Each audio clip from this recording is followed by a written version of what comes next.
ഒരുപക്ഷെ നീ ഒത്തിരി സ്നേഹിച്ച് ചേർത്ത് പിടിച്ചവർ നിന്നെ വിമർശിച്ച് കുറ്റപ്പെടുത്തി മാറ്റി നിർത്തി പരിഹസിക്കുമ്പോൾ, ഹൃദയം നുറുങ്ങുന്ന സങ്കടങ്ങളും വേദനകളും നിരാശകളും ജീവിതത്തിലേക്ക് കടന്നു വരുമ്പോൾ നീ ഓർക്കണം, നിന്നെ ജീവിക്കാൻ അനുവദിച്ചത് നിന്റെ ദൈവമായ കർത്താവാണ്.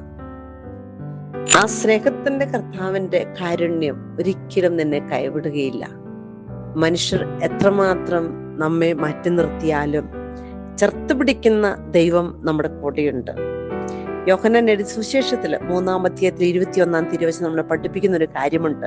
സത്യം പ്രവർത്തിക്കുന്നവൻ വെളിച്ചത്തിലേക്ക് വരുന്നു, അവന്റെ പ്രവൃത്തികൾ ദൈവൈക്യത്തിൽ ചെയ്യുന്നവ എന്ന് വെളിപ്പെടുത്തുന്നു. സത്യമായ ക്രിസ്തു ജീവനുണ്ടാകുവാൻ, അത് സമൃദ്ധമായി നൽകുവാൻ, രക്ഷിക്കുന്ന സ്നേഹം നമുക്ക് പകർന്നു തരുവാൻ കടന്നു വന്നവനാണ്. അവിടുത്തെ നോക്കി നമുക്ക് ജീവിതത്തിൽ എന്തു വന്നാലും യാത്ര ചെയ്യണം.